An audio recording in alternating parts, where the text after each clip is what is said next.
Hello again. All right, we're going to be going into the card. I'm going to be giving some critique on film. This way, you can refer to it after the fact. I will end up doing this in class as well, at some version. So, first card to review, I'm going to look at the source.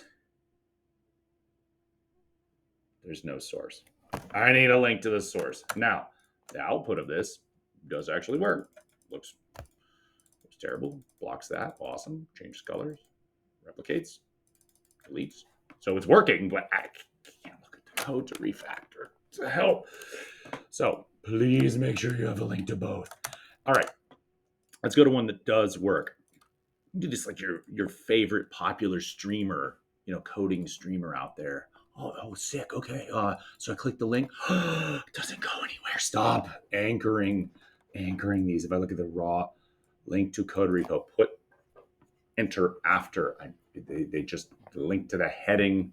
It's very obnoxious looking in general. But all right, cool. So you got code repo. We got the deployment.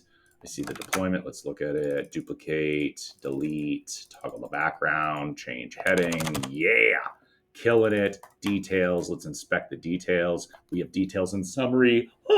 So if I go into open, closed, it is then stateful. Also, clothing is updating this property name. That is pretty sick. Loving it. Love it. Love it. We have that. All right. So if we move this over into two columns, let's look. Oh, toggle actually is just toggling the state of a class. Therefore, blue background is kind of stateful. Oh my goodness. We got change heading, which then just actually updates that in the page. This is a great example to fork from. And then it starts by taking a copy of the other, and now I can modify these in order to generate them. However, I can toggle that one, and I can look in the internals of this. And if we dig into the shadow root, so the shadow root is providing scoping for us. It's preventing things from the outside bleeding in. Now, there is some weirdness going on here. You see we have a shadow root. We have clothing card. Clothing card has all this stuff in it, and the buttons are outside of the card, killing it. However, when I go to clone the card, we see the card is actually in the card. So there's a bit of inception going on here. See, there's cards. Theoretically, if I were to clone that card, it would clone the card into the card. So it's very close, but it should be targeting something where we get clothing card, and instead of it attaching to the root cards, it should be up here in the app. That's another fun capability. You can actually drag and drop parts of the DOM around. So that is where it should be putting it. So partial refactor, this is a very solid example. This is honestly exactly where I was hoping everyone would be able to get to. Large percentage of you were able to get here, so that's great. So now, let's go through the motions of refactoring this to be even better. So blue BG, if I were to take that blue BG class and then we dug into the shadow root of something else, right? We went into cards and then right there, if I put that, we are stateful in that way. Now I'm manipulating the shadow root, which is already kind of a big no-no when we're getting into component architecture. You can do it. It's awesome that you can do it. There are instances where that's a great idea. This one is fine, but we can improve upon this approach. So, okay, that is what our demo is. Now, let's take our window. All right, so I'm going to, again, you should have some clone using the GitHub GUI. Let me pull open a terminal. There we go. Okay, so I'm going to go to the logical place for my projects, which is documents/git/my username in this case. I am going to fork this so that I can contribute my fix back, or am I? Yeah, sure. Let's do it. We always help. We always help one or two people. And then you can actually look through the code as far as what the before and the after were, because you'll have the whole commit. Okay. So instead of that, I'm going to clone from the fork in this case, right? I see it's me forked from da-da-da-da. Sick name trip. I don't know how you even get that screen name. Like, that singular words are hard to attain. Awesome. Git clone, BTO pro, clothing card. Okay, I'm going to hit code, period, open up VS Code. Oh my. No, I didn't want to do that, right? So being at the correct directory level is key. And you might get an error like this. It says, hey, get repository at da, da, da, da, da, da. It's not in this directory. Let's close that out, right? I meant to go into CD clothing card. So it's important that we're in the correct location. If you have Oh My Zush on, then you'll get something like this that helps indicate, oh, this is where you actually are. New code, period. All right, there we go. I got clothing card right there. Loving it. I don't know what this line is. There's some, we got some bash script here that's bizarre. I'm gonna delete that. I don't know what that is. SRC clothing card. This looks pretty clean. So let's do this fun thing again, where we just critique the code without actually running it, and then I'll go and run it. Now, I'll try to do my setup the way that you all are doing it. So I'll hit new terminal. So at least run the commands from here. Now I have this repo. I don't see a node modules directory. Immediately, right? Mental trigger. If there is no node modules directory, then as it's installing, you should see the node modules directory pop up like you just did there. And these repos, because they're small, really shouldn't take very long to load up. Now, let's just npm run start just to be sure. Okay, it's there. You can duplicate, do all that stuff. Now, it's going to live reload in the background, but let's talk through some of the code a little bit first. Okay, so we have properties on here. All right, we need to be moving into properties land. And the way we use properties, right, in this case, it's called clothing. So I'll search for the word clothing, go down, awesome. In the constructor, which is establishing our defaults, we should have this.clothing, right? We should be setting some defaults in case those aren't defined. Now, we've got location, or sorry, we've got clothing, and then we've got information, right? These t-shirts have just arrived. Those two settings is how we have this part under here. The t-shirts have arrived. So there's a few things I want to demonstrate here with this. I am going to actually leave it to paint. I could do this entirely without doing it, but we're not going to flex like that. So, okay. So we've got our heading. The first thing is statefulness. So we do have some statefulness going on here with clothing, right? We have information. If we go and we look at index, well, hey, come on, I want both file. There we go. Sometimes you have to like double click it. Sometimes it doesn't actually open both. Okay. So I got both files here. We got our index, which is our demo. This is what you're seeing over here as the housing. And then we have the card itself. Awesome. So love that that's separate. Love that you moved these things up into here to do some minor global scope styling with these buttons and things. Animation, transform scale is just evil, but you know, it's fine for something silly like this. Now, also, I would go and I tab the things. And, so you did do state alignment there, right? And the reason that I do stuff like that is when I hover, I get that same interaction pattern. And that's because you have both of these selectors. Love it. Not a requirement. That's more of a personal preference thing as far as I personally like them to work that way. What I do see a lot of people do is they might do something like that for a button, and they would potentially put an active state, but they do on focus. And the other thing that they'll add is they'll add an outline. And the outline is, we'll say 2 pixels solid. Sure, we'll go with that autocomplete. It's like something bluish. So I'll save, and then that way when I tab to them, you get it, but there's a little bit. There we go. You can see the difference, right? There's just that little tiny border. Now, another attribute you can add is then this. You do an offset. So if we do an offset of 2 pixels, what that says is when I now tab to it, so you get that little bit of edge right there, right? So that it's that much easier as you're tabbing through to visually see the thing that we were, right? So there's the animation with it, and there's also that little offset. Just as a nice, added thing. So, okay, so we've got our buttons abstracted. If you did your buttons inside clothing cart, it's not wrong, but I did mention, well, what happens if we put a bunch of them on that page? All right, we get a whole bunch of buttons. So I should be able to do this. Save. We got a whole bunch of these cards. I can't delete. So the selectors for that are a little off, but we showed that before, right? So it's just sort of internal to the first one. Not a huge deal, but okay. So as we look through, do like the variable names here, right? Things like Oh, there's also this, right? So we've got the script type module that's pulling in our card. But then we've got another script tag that's just writing global scope script. Nice work. So duplicate card. This is super nitpicky. I tend to do stuff like this, right? Space after that. I'm also not a huge fan of capitalizing things needlessly, but it's not a big deal, right? So duplicate card. Love the camel case on here. Duplicate button. This is a constant value, meaning we are not modifying the core value in any way. If you did, that would be problematic. Kind of weird thing. Even though it's constant and you would think I can't modify it, you can do stuff like this. You can add event listeners. You can kind of manipulate the properties downstream of it. The const is for like the whole object effectively, as opposed to modifying the attributes on it.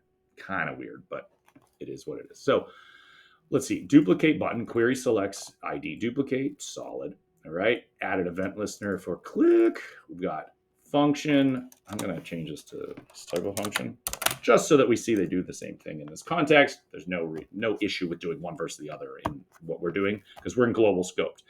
This is an anonymous function because it doesn't have a name. It could be like function stuff, so that you could reference it later. You wouldn't write that inline. You'd put it somewhere, and then you'd say add event listener, click, and then you bind it to stuff, sort of a thing. But not a big deal. Just saying there's multiple ways to do that. So let's scoot that over, and we'll make it smaller so you can all see it. Okay. So, okay, arrival card, document, query selector, clothing card, shadow root, query selector, arrivals. I don't know what the hell that means. ID arrivals. That is an ID left behind basically, so you can target that. Now, I wouldn't do that in the first place. That's kind of weird, right? We've got arrival heading. That's a bizarre name for something. Again, if it's a heading, if it's an ID, we'll target it that way. If I really need to target, in this case, this shadow roots class, I could just as easily just do like class name. But generally no reason to do that. But let's see. Okay, so arrival card, select the clothing card. So this will be the first one. And then dig into the shadow root for reasons unknown. Then we're going to clone a card by taking a clone of the clothing card. So the high level one. So that's right. It's also not deep cloning. Not a huge deal yet, but it will be. So actually, let's leave it off so you can see. Okay. So arrival card insert adjacent element after end card clone. This is so close to right, but it's not. So arrival card, we're selecting the shadow root within this card, and then we're cloning the card, and then we're putting the clone of the card into the shadow root of the card itself, which is very Inception-y and odd, but it's not super wrong. So here's the easy thing. Arrival card. It's the first card. We clone the card, and then we insert next to the first card. And then we're building an array of all the cards. That is a unique approach for doing that. I don't know that that's the way I would do that, but that's interestingly. So now when I duplicate, I'm going to have to remove some of the cards from the initial page. Otherwise, you're not going to be able to tell. There we go. Now when I duplicate and I delete, we're pulling from the right source. Woo! Not Inception-y. Okay? Sick. Now, we could refactor this even further. Card. We're going to take a copy of the card, and then we're going to do rock. We're going to have a clone of the card, and because that clone of the card gets returned, we're going to put it there, and then we're going to take card, and we're going to put it here, and then we're going to have a clone card. Now, if you need to have a reference to it, right now I'm not generating reference to this clone, but auto-completed what I was going to write. And it even with that deep clone, that's funny. All right, so I take the clone, put it there, right? And that's mostly just renaming. You could refactor it even further because this returns a reference to the clone, but because you're managing a listing of them via this array. So let's handle that the way I would deal with that. So I wouldn't keep that reference. You can. However, it's also not accommodating the cards currently on the screen. So like if I sit here and hit delete, it's not getting rid of existings. So to me, this is not stateful because if the point of the application is to manage the cards we have, it's running under the assumption there's always one card and you don't ever touch or refer to that card. So here's how I would refactor this. I would just take a clone, we'd append the clone after the card itself. You could be even lazier and just write the same thing like that, but I'm not going to do that, right? So we have a duplicate the clone of that. Okay, let's make sure that that still works. Sweet. And now I can't delete them because of the way that's written. It's expected. I'm going to get rid of all of the cards. And instead what we're going to do is the thing that it auto-completed to, which is document.querySelector all, which is a node list. If you hover, it'll give you some clues as to some of the data types. So you can see query selector all, right? So document.querySelector all is going to say, give me a reference to all of these cards, right? And now, if the length of those is greater than 0, pop this one off. Now, it probably should be if it's greater than 1. That way we never delete the last one. But let's verify. Okay, so that's now kept internal to its own little loop here. Okay, now let's save. Still not able to delete. Let's see what's going on there. Whatever .pop is not a function. Cannot read properties of null with query select all. What do we got on that one? Something is calling for all cards. Where is all cards? Scale card on hover. Okay. Neat idea. For reasons we're not going to get into just yet, I'm going to remove this. This isn't going to work because there's a micro task where the card is not painted. So this code actually executes before the script type module resolves. And so this code is going to evaluate the shadow root of something that doesn't currently have a shadow root. Now, this is a very tiny timing thing, but it's not going to have a shadow root at that time. There are other ways that you could apply this. I'm not going to get into that, as that was sort of like a fun additional thing that you added there. So we've got change the heading, we've got toggle that. All right, so if we save that, we should see, all right, we at least eliminated those initial issues. Let's see if we can duplicate. Okay, we still can't delete. Delete is saying all card clones.pop is not a function. Now, it's not a function because this isn't actually an array. Now, I can figure that out. I can do console.log, and I can type of, okay? And then we'll see that when we go to click the button, we see it's an object. Objects cannot be popped. That's an array.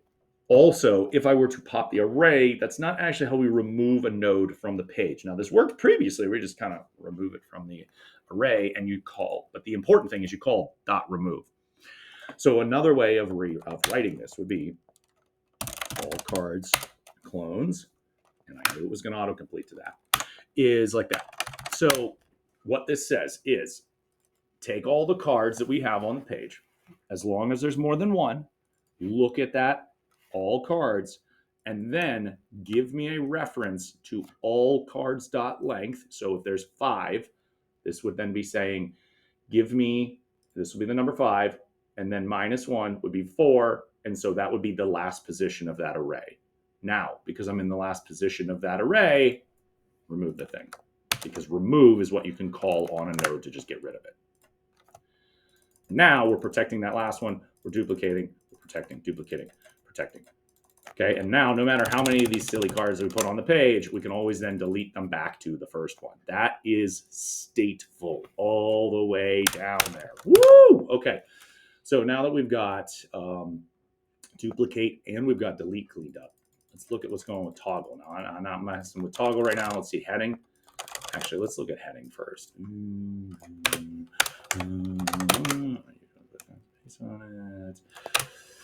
get to toggle in a second. Change heading.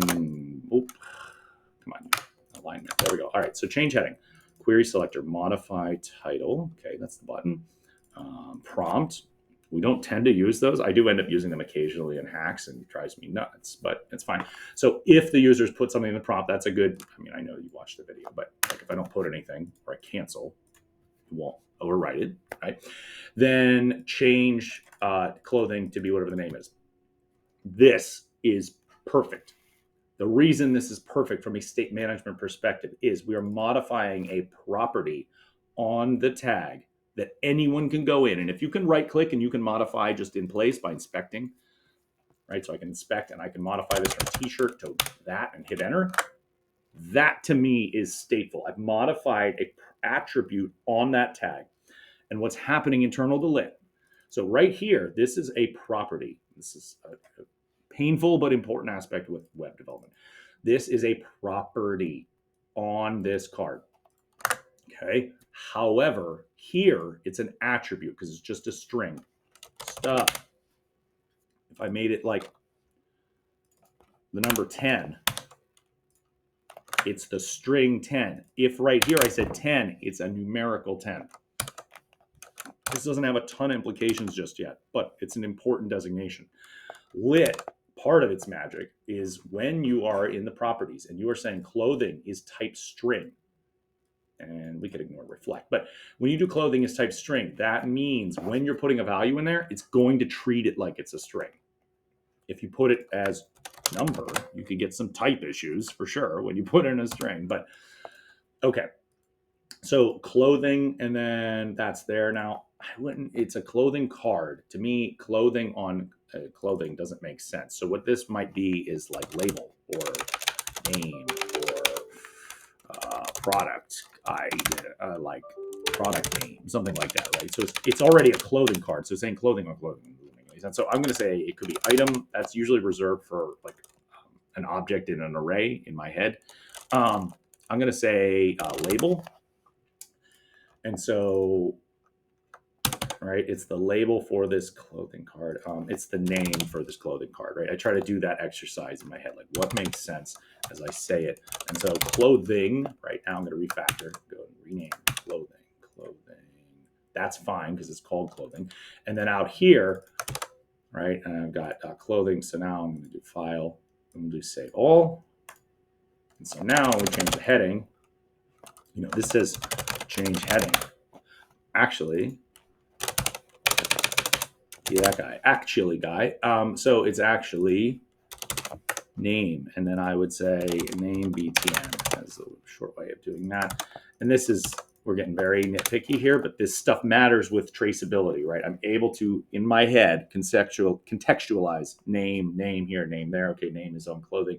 Awesome. We've got the button. The button is modifying the name. Okay, so then we trace around, right? And so modify title is not like the worst thing in the world, right? That's fine. But okay.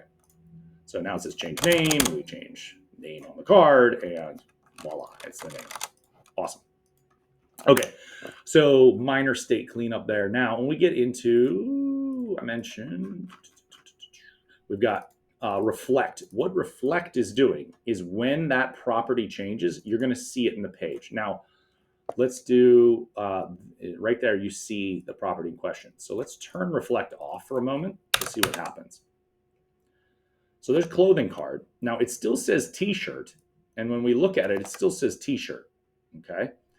And now if I take change name and I say stuff, it updates stuff, but it didn't actually put that attribute there. It didn't reflect the property to the attribute value. So I could do name equals things. And notice the attribute change updated the property.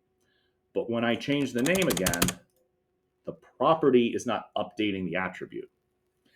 This might seem super nitpicky, but it's extremely easy to debug when you are doing reflection. Now, you don't always have to reflect.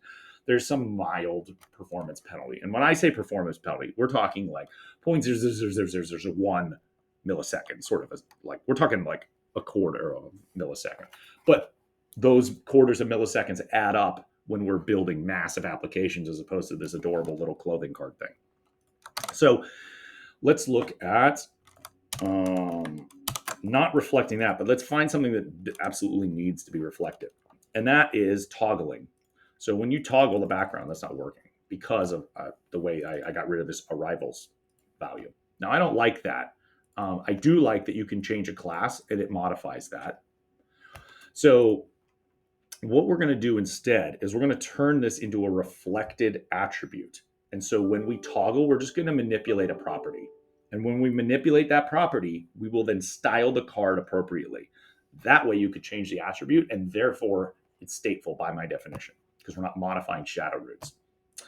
So I'm going to go into clothing card, and we're going to add something. I'll call it like theme our variation. How about variation just for this one? So variation is going to be type Boolean. We are going to reflect that Boolean. It has to be lowercase. Every now and then you get a poor autocomplete out of VS Code. All right. So variation, and we are going to be type Boolean, and we're going to reflect that value. So then I'm going to say variation. We're going to say default. And for all Boolean values, we always default them to false. Otherwise, you can't turn them off very easily, right? It should be that it's not there. That is important at times. Now, there is blue background. Blue background is the class that was being used for the variant, okay? So by reflecting, that makes a certain CSS selector possible. So the replacement for this blue background would be :host, and even autocompletes, :host, and then we open parentheses, bracket, the name of the attribute, space, whatever I'm going to apply this, right? So .card was previously the thing getting that like toggling effect. And so the way I can rewrite this is like so. Now this, by my definition, becomes stateful because another developer can take our card, query select it, and say variation true. And when variation is true, they get the visual change of that being the variation. When variation becomes false, they get the visual change of that variation.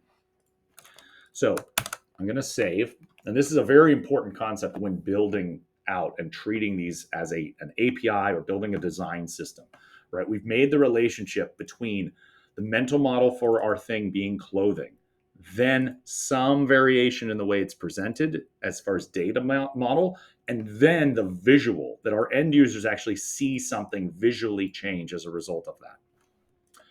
So I've got blue background, and instead this dramatically simplifies my logic here, right? So we do sort of const query selector thing, right? Kind of like we did with the modifying the title here, okay? Except it could actually just be one line. We're not deleting this. Okay, we'll just do it this way. Take out all that. It's not blue background anymore, right? We've selected the card. But we have this new thing on it, and it's not. This is another important discussion point. You could make a method called toggle background, okay? And then I could go into the element, and I could say toggle background, and toggle background does exactly that. Now I'm going to save that, okay? And now when I toggle background, it toggles. What you're actually seeing happen is the reflection in place, right, with a stateful variable. So when I take variation off, it goes back. Toggle, on, right, on, off, on, off, on, off, okay? This isn't wrong, and it's not a terrible idea to do it this way.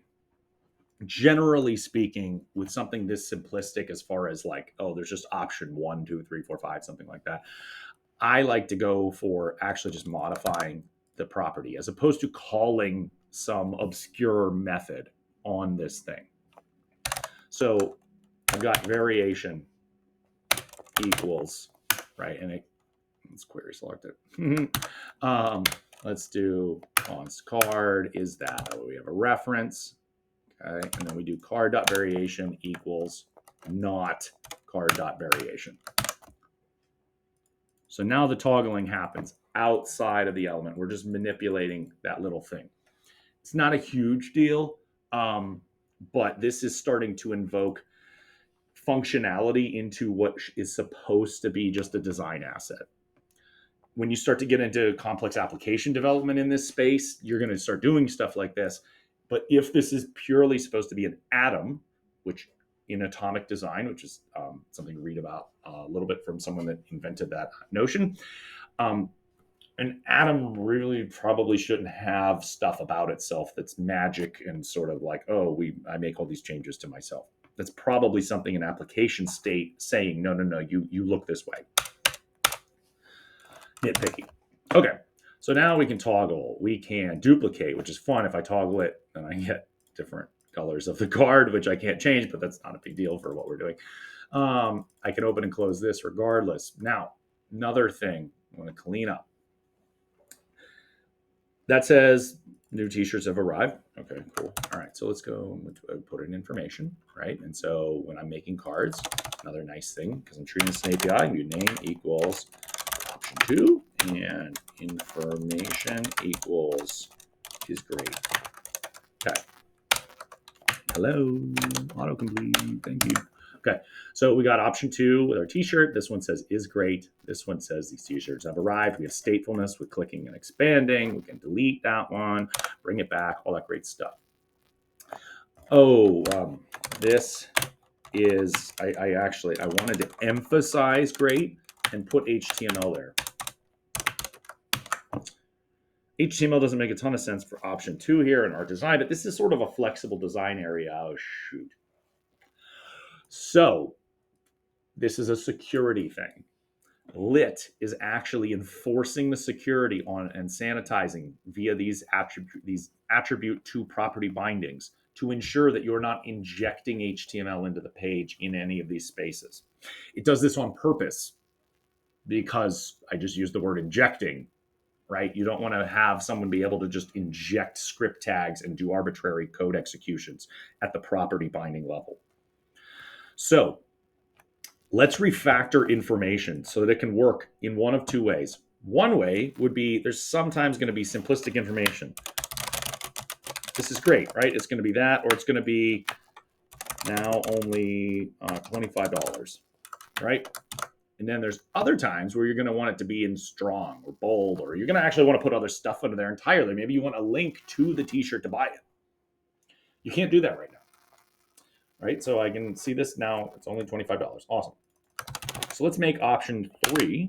And option 3 is not going to use this information. Option 3 is going to use a different HTML tag. And the beauty of HTML is it can be used in other HTML. So by creating this tag, we can actually put other HTML in it and make it operate just like other HTML tags do, right? You never question that you put a div in a div. You know, you can't put something inside an image here. Let's see what it's going to give me for a random image. I always get concerned about that. But let's say there was an additional view of the product, right? And then maybe it had a href equals, and it linked, yeah, it says like buy now, right? It's a great example. Thank you, AI. Okay, right? So there's links in there. There's rich media, and maybe there's a paragraph. I love this product. Okay, so we put all that in, and we don't see any of it. Because there is a special HTML tag that we have to use in our element that says, if stuff's placed inside of us, position it here. And that special tag is called slot. So right now we've got ID, P1. I don't actually think you need an ID on this, to be perfectly honest, right? And kind of don't need it to be a paragraph like that. It's going to maybe do some spacing, but it's not really doing anything useful, right? So we're rendering information here. But let's also add support for slot. And the way slot works is you literally just write slot. Now, interesting little tidbits about slot. You cannot query select slot. So I can't be in this element and write like document.shadowroot.querySelector. Like I can't apply styling to slot. It's sort of like a black box. It's there, but it's a placeholder effectively saying, and the things inside of me, render them here. So I'm going to save. And now we see option 2. There's nothing for slot. You see now it's only $25. And if I inspect, we see div. We see the slot tag is there. But if I go to expand it, nothing. Right? There's nothing in that slot. Now let's look at option 3. I expand option 3 now. And we've got our random picture. And we've got our link. We've got our HTML stuff in there. And if I step into this card, We get a unique relationship. So I opened the card. The card has a bunch of magic internals that make it look the way it does. But there's also child tags of clothing card now. So I could, technically reorganize these. I could take other stuff and move it in there. I could actually have a clothing card presented inside a clothing card, which was kind of an Inception joke at the beginning, right? Right. So now there's, option 3. So I hit details and expand, and there's the clothing card in the clothing card that then also still is stateful and works. And if that seems like I would never do something like that. Why would we put tags inside themselves? This website is nesting the same tag over and over again. This tag is rendered as this tag and goes, oh, but okay, well, there's me and me. And so it knows how to render out and do something hierarchically that way. So, all right, we've got option 3.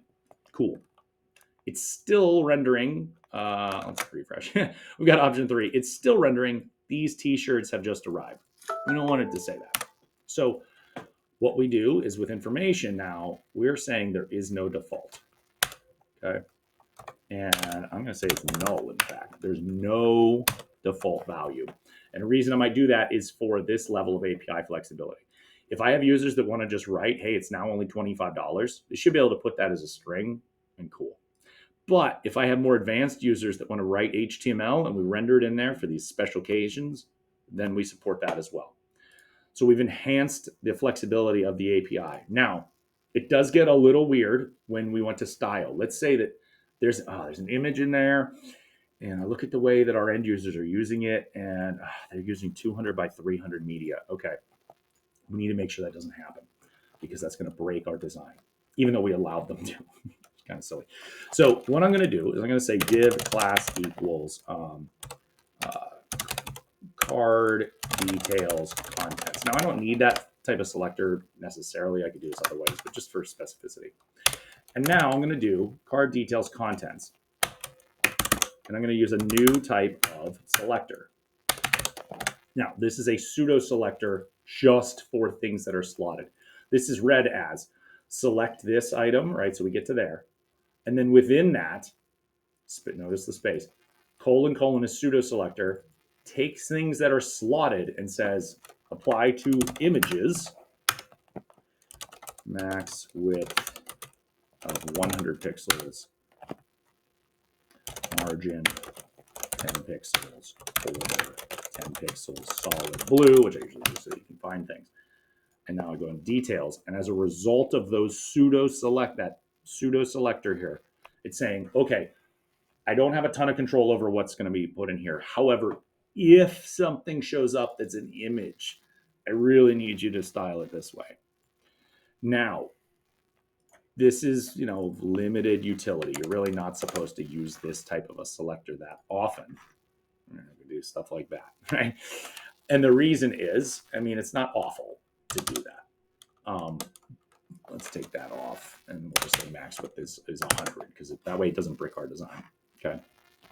But let's also do display block, because that way images are not display block by default. There we go. And now, right, you could do some minor cleanup to basically say, like, if someone's going to put this image in here, at least make it look halfway decent, okay? Or what I could do is I can't actually, right, it's not rendering in here. I can't do like I did before where I do like, well, I want to say all the links do something. Like the link's not actually there. It's a weird relationship. The link is kind of like tunneled to appear there. But I can style it up here because it's appearing in the global scope of the document. Now, this can get real tricky when we get into nesting, right? Because you can make an element, the element has a slot. Then you make another element, the element implements your previous one and renders some content, which then appears in the slot. You style that content at the local, like the closest thing in question. In this case, that's global. So the global styles would allow me to say, let's do clothing card as a selector. And when a clothing card has a link in it, right, which is what we're seeing there, sure, and the text decoration on. And so now we get that, let's make it Not hideous, but let's put some background color on it so that I can at least read it. Right? So we're styling, there we go. So we're styling this up here outside of the scope of that card. Why? Because this is just rendering these pieces down into the card.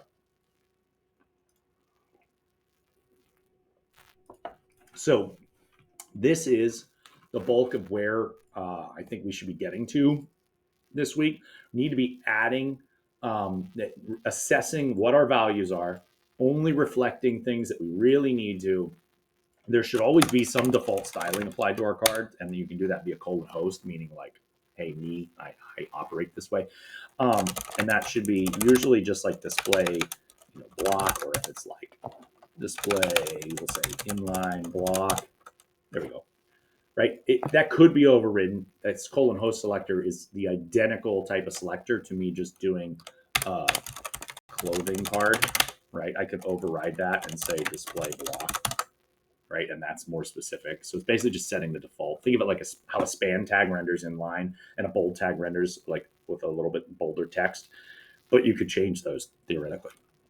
So what I want to see this week is we're using a colon host selector to do some default styling, be applied. We've got our buttons abstracted from our card, and then we're statefully using variables in this way, right? We're using attributes and things statefully. There should be no highly specific labels in here. Now I'm letting details slip. We could variabilize that, right, pretty easily, but you don't have to necessarily. I should be seeing slot in your element. I should be seeing details and summary for whatever the collapse thing is. I should be seeing variables for, in this case, like the name of what it is. I should be seeing some stateful variation of some kind. There's other ways to achieve that. Some of the other videos show it differently. So I've done all that. I'm going to do get status. Okay. And you can do this via the UI if you need to, but I'm going to add a get commit m updates from the video get push origin main, because that is the branch that's on. And so I'm going to throw this video up in the notes, link you to the code in question if that helps as far as following along. But this is where we're trying to get to next, is that this is a reusable stateful design atom, ATOM. So see you in class shortly.